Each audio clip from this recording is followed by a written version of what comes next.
Hey everybody, welcome back to the channel. Today, as you can see, we are going to be taking a look at the fabled UCS Republic Gunship. Brand new, released August 1st, 2021.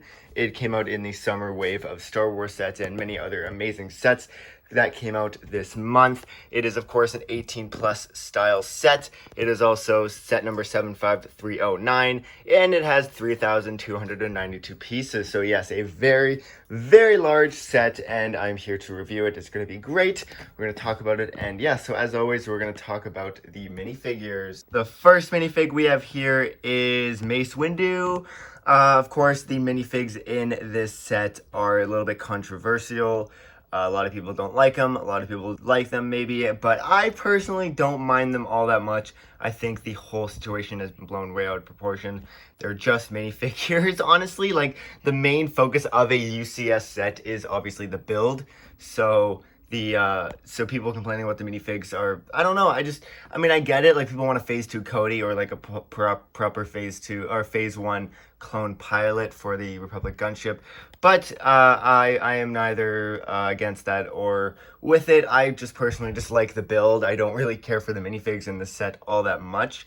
Of course, getting those figs would be a cool bonus, but the figs that we have here are alright. But here's Mace Windu with his little dirt marks or dirt patches on his torso. This is, of course, from the Battle of Geonosis, so he is a little bit scruffed up. He's got a little damage, or not damage, just some dirt marks on his torso. He also has a very angry face. No alternate face, of course, because he's doesn't have a headpiece to cover it or anything like that. So he just has a little bit of an angry face there, which is really nice, and one of the better Mace Windu figures for sure that we've gotten, like, just in general. He's also rocking a purple lightsaber, which is really cool. He does have some white coloring on the legs, some waist printing as well. So all around, pretty cool minifigure. But yeah, let's talk about the Clone Trooper now. So here is the other minifig in this set. They just sit right on this plaque here.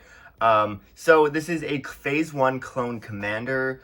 We have gotten this type of figure before, but this does have a little bit of a slight color variation, has a little bit of a darker yellow to it, so technically exclusive. Same with the Mace Windu, so both exclusive figures to the set, but he's just your average Joe clone here. He does come with a standard blaster. He does have some feet printing and leg printing as well. No waist printing, but underneath the helmet we do have the standard clone face that was introduced last year or last summer to be exact. So really cool that they're continuing the new face for the clones. But yeah, that pretty much wraps up the minifig. He does have some back prints as well, but nothing all that fancy. But yeah, that about wraps up the minifig portion. So let's talk about the instruction booklet. So here's the instruction booklet for the UCS Republic Gunship. It does have some different languages on the bottom here. It is set number 75309, as mentioned before. It does have the wrong insignia here. Also on the box, it does represent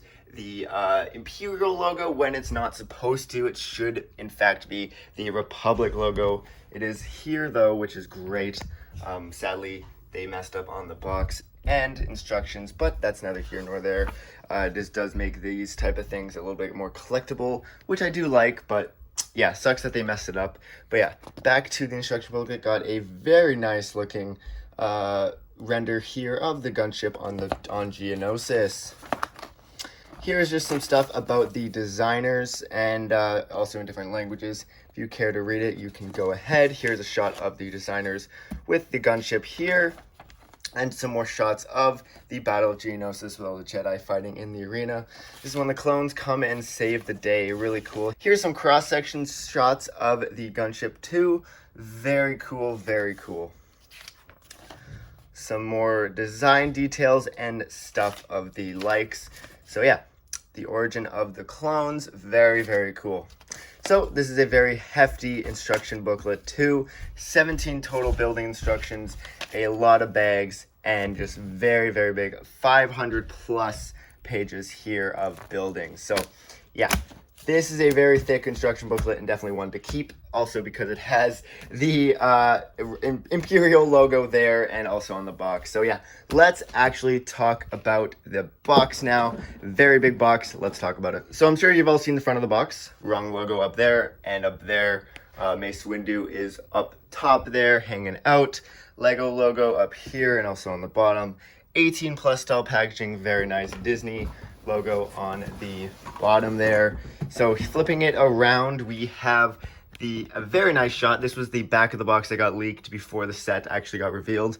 So I remember this very fondly, looking at it like just wow, because it was the first time I saw a picture of it. But yeah, here is some dimensions over here. 68 centimeters long and 35 centimeters tall. Here are some other shots of the build. A very nice shot of the parallels here of the actual build and the gunship with the missile turnaround thing that we'll get into later. And here's some shots of the Battle of Geonosis here. Here are some nice shots from the movie. Very, very cool. And here's the gunship yet again. And it is here too. But yeah, let's talk about it now. All right, so I got my Lazy Susan here so I can spin it around for you guys. But yeah, a very, very, very large build, as you can see. So let's start off with something simple like the plaque here. Here's the plaque with all of the specified details. Very nice. We got the manufacturer, the line, the class, role, length, and weapons. Very cool. It is a sticker, of course, but I had some issues, so there is some dirt bubbles, which really sucks. Maybe I'll contact customer service and get a new one, but probably not. But it's not really that noticeable anyways. Just a little downside of stickers like that. But yeah, back to the stand. Very, very cool stand. It's a little bit minimalistic at the front for the minifigures. I wish there was a little bit more detail for them to stand on, but other than that, it is pretty solid. Something just to put the minifigs on. So yeah, as you can see, a very, very large set. It is huge. There isn't any play features. Obviously, it is for display only.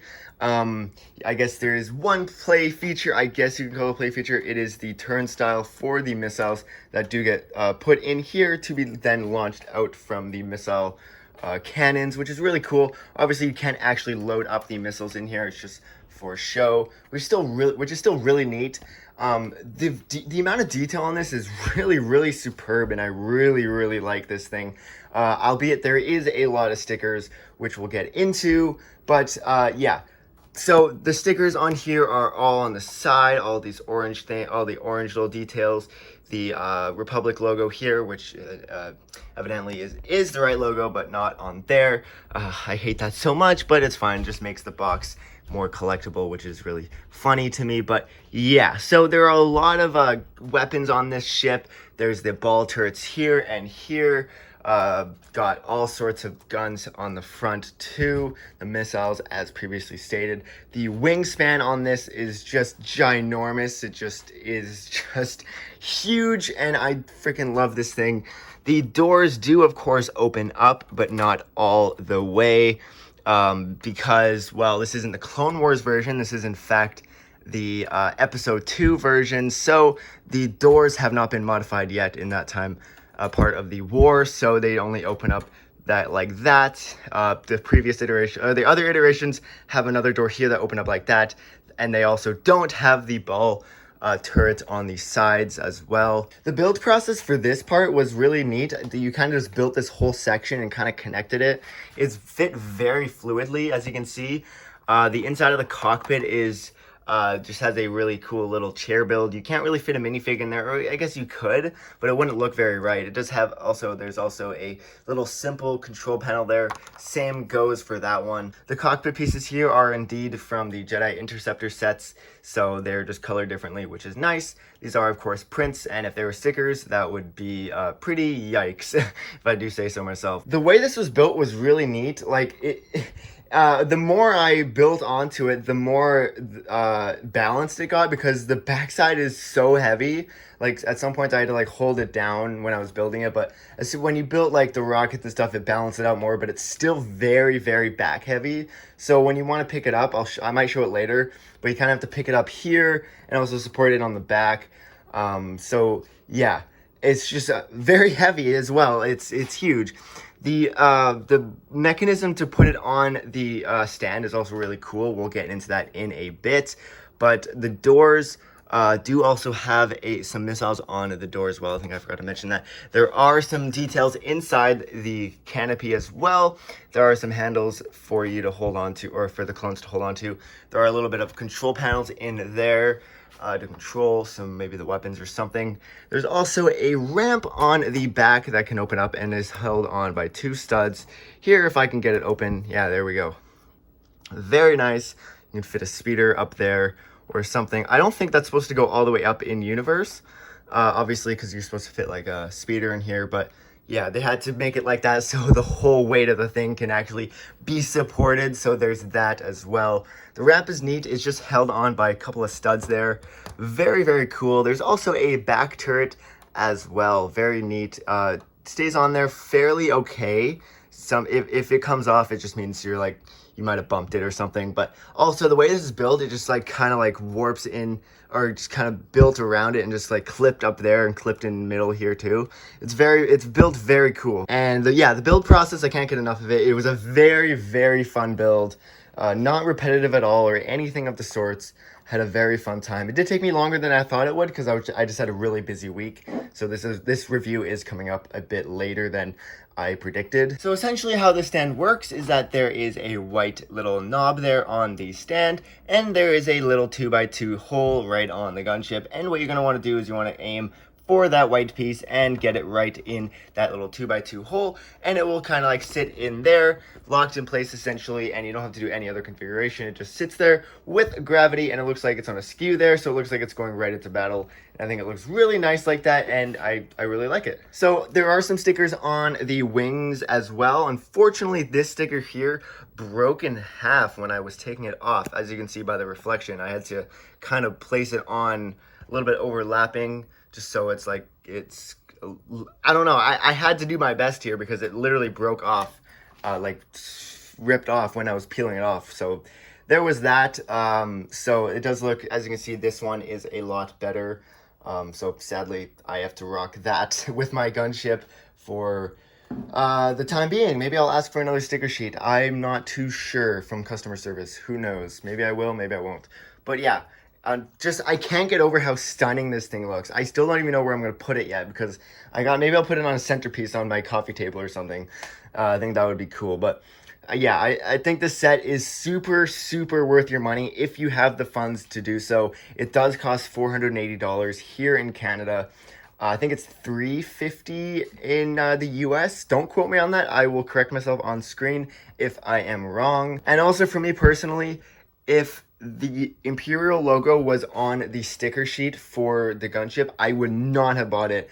It's only on the box and the instructions, so it's not that big of a deal. But if this had an Imperial logo, I would not buy it. I would wait for the reprints because that would be like really yikes. So just thankful for that at least. Yeah, I think that's pretty much all I got to say about this set. This is definitely like a 9.5 out of 10. I think this is the best set of the year, and I definitely recommend it if you have the funds for it and you have somewhere to display it, because I don't know if I even have somewhere to display it. It is so freaking big, but it is definitely worth your money.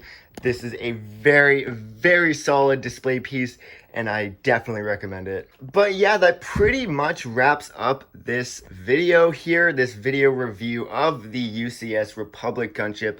I'm so happy to own this, and I'm super glad to have it finally after waiting for so long. But without any further ado, please let me know in the comment section below if you enjoyed this video, or if you picked this guy up on day one, or if you're planning on buying it, or if you already have it. Let me know what you think of it. Let me know where you decided to display it, because I don't even know where I'm going to display it. It is so freaking big.